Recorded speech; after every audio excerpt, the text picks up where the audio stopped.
Thank you all very much. Tim, thank you. Steve, thank you. I am glad to be here. Let me just say to all of you, we're on a fast, hard clock here. Steve told me I have 16 minutes and 48 seconds for this.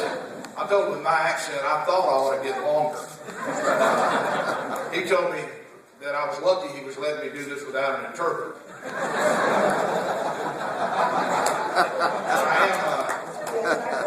I am tickled to be here, and thank you for being here. I want to talk to you, because it is a short period of time, with pretty narrow focus.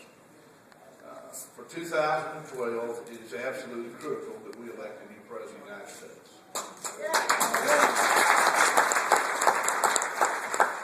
And I want to say to you that I think the best way, the critical way, perhaps the only way, is for us to make sure that, like the 2010 campaign, the 2012 campaign is focused on policy.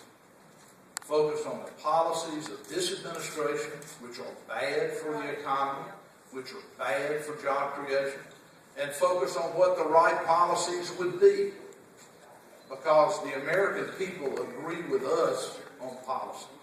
And they showed in the 2010 election the most massive repudiation of any president's policies in the history of the United States, for good reason. So let me just say, that's the one thing we want to be focused on, is this. Well, I'll describe it this way. Some of you here are old enough to remember Ed Sullivan. Maybe a couple of them. Well, they say one time Ed Sullivan had the most popular television show in the country. One night he had Conrad Hilton on the Ed Sullivan Show. Conrad Hilton, man, created a new business, the luxury hotel chain. He was kind of the Bill Gates of his day, a business icon. Ed Sullivan turned to him as he would do as Hilton walked out and said, "Mr. Hilton, if you could only tell the American people one thing, what would it be?" Conrad Hilton said, "Put the shower curtain inside the tub." Now there's a guy that knew what was important to him. What is important to us is to have a new president January 20th of 2013. Yeah. We can't lose focus on that. And that's why I say that this election needs to be about policy. You know, when President Obama was elected, the American people thought they were going to, as Bill Clinton put it, focus laser-like on the economy, on growing the economy and job creation. Yet the policies of this administration, in every case, have made it harder to create jobs and less likely to have economic growth. The president, from the beginning, has been calling for the largest tax increase in American history. A tax increase that falls primarily on employers. He fought for it for the whole 2 years. So his first 2 years we had hanging over the economy the idea of the largest tax increase in American history. How are potential employers going to decide to hire more people when they think they're fixing to get slapped with a huge tax increase? So in the lame duck session after the president had lost, because no Republican senator would vote for this huge tax increase, he threw in the towel and agreed to extend the Bush tax cuts without the tax increase. And our friends in the news media, the ones in the back talking, they were...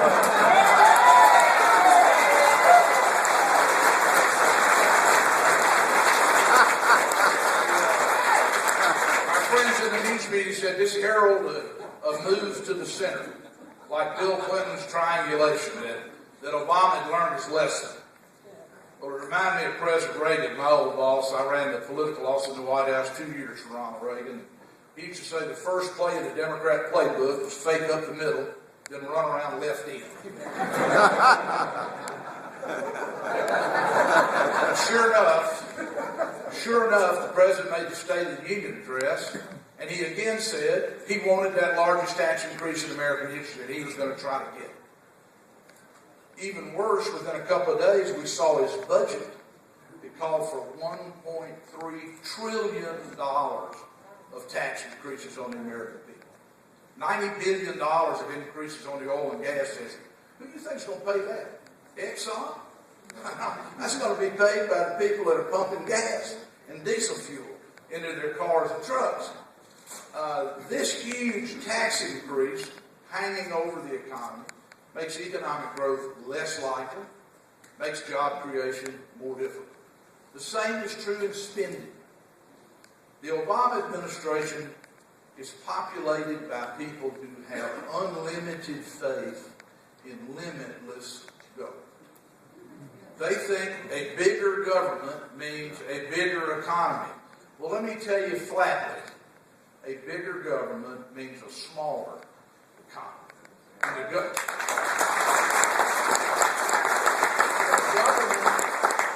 government sucks all the money out of the economy.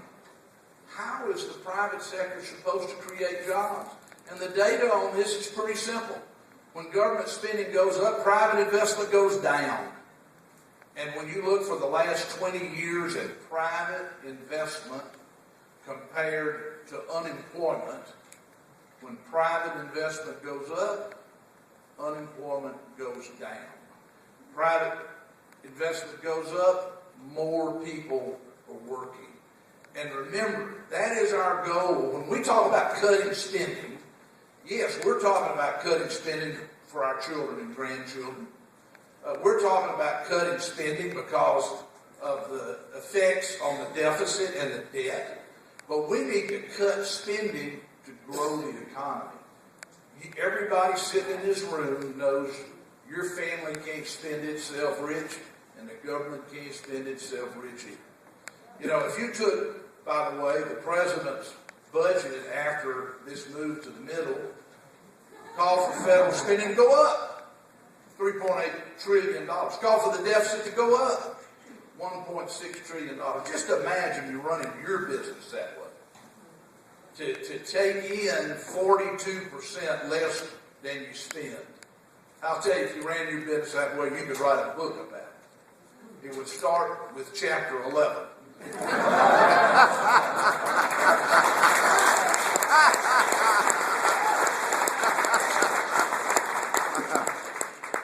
Not just taxing and spending, deficits and debt.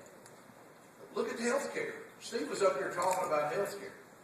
And a government-run health care system is not in the interest of anybody in the United States except the government. And you know, that's what we're going to get if we get Obamacare. I never thought, and I've been in these wars for years and years. Betsy McGuire is going to speak after me, of course, deeply involved in the Hillary Care debates, as was I. And I never thought the idea of government, of health care reform was to make the cost of health care go up, to make health insurance premiums go up. But that is exactly what's happening. But at the same time, how do employers hire more people when they don't know what their obligations or costs for health care for those employees will be? Again, Obama's policies hurt job creation, stymie economic growth, and perhaps the worst is energy policy. You know, the Obama energy policy, put in one sentence, is to drive up the cost of energy so Americans will use less of it. Think about it, that's their policy. I can remember President Obama himself, when he was a candidate for president, interviewed by the San Francisco Chronicle, said, under my cap and trade plan, electricity rates will necessarily skyrocket. Necessarily skyrocket. The essence of 30 to 50%. Now, how do you grow the economy when energy costs are going up for businesses, for families? But that's what they've tried to do. Why? Because it's really environmental policy, not energy policy. Real energy policy in the United States would be more American energy. Now, that's what we need.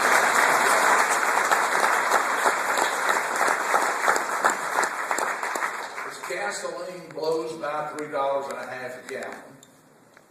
Remember how this administration has shut down oil production in the Gulf of Mexico. In the Gulf, we produce about 30% of the domestic production of oil in the United States. And yet, the administration, once gasoline prices started skyrocketing, quickly announced Oh, this week and last week we gave 2 permits for drilling in the Gulf. You had to read the fine print to find out they were not permits for new wells. They were permits to resume drilling on wells that they had forced them to stop drilling on. We need more oil. We need more gas. We need more coal. We need more nuclear. We need more American energy. And that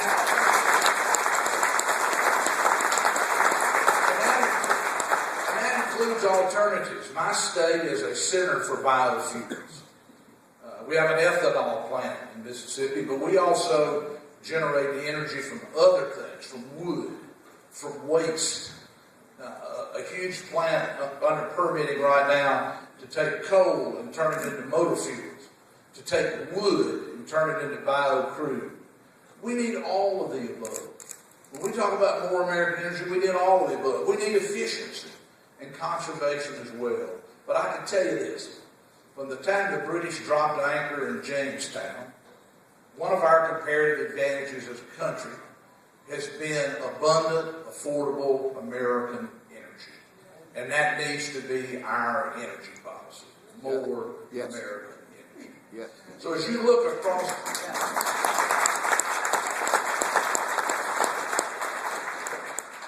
I thank this nice gentleman. And, they say, psychiatrists say that it's a mistake to stifle the urge to applaud. If it's not bad for you, it's bad for me. So I want to say I appreciate your perseverance. You can see as we look through the policies of this administration, why we want the next election to be about policy. These are the wrong policies. These policies make it harder for us to create jobs. And we shouldn't ever forget that the goal here is not cutting spending for the sake of cutting spending. The goal here is to grow the economy. The goal here is to return to the chance where every young man and woman can live the American dream and see the opportunities in front of them. So when we talk about these policies, I urge you to remember the most important thing. Cutting spending is the means to an end. The end is to continue to grow our economy, to continue to create the number of jobs, to continue to improve the quality of life for Americans. My old friend Fred Smith, my fellow Mississippian, who's the CEO and founder of FedEx, Fred has a great saying. Fred says, the main thing is to keep the main thing the main thing. The main thing is to keep the main thing the main thing. And the main thing is economic growth and job creation for our people. Yeah. That will solve a multitude.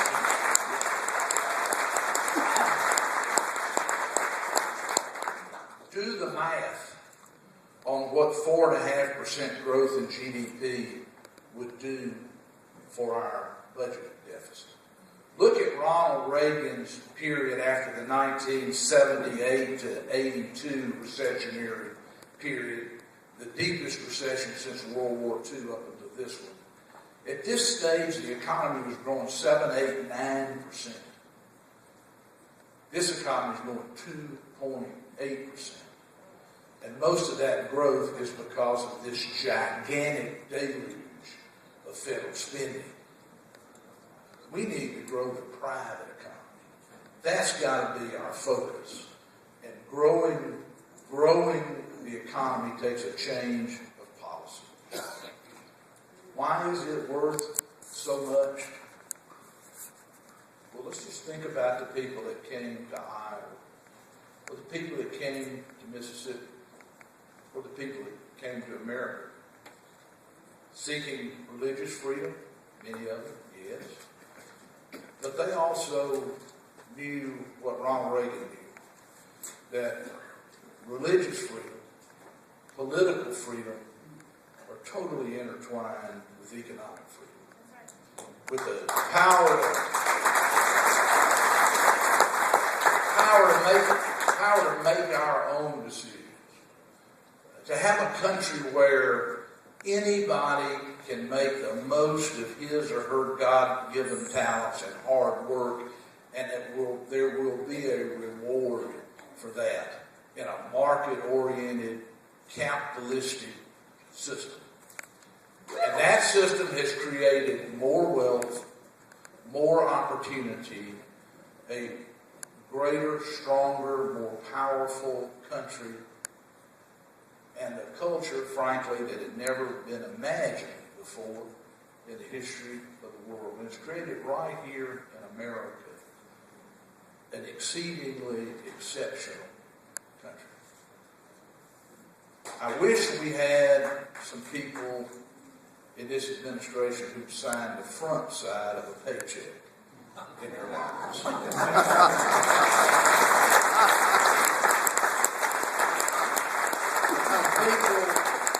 People who understand that it is the private sector that creates wealth, that the government has no money except what it takes from the taxpayers.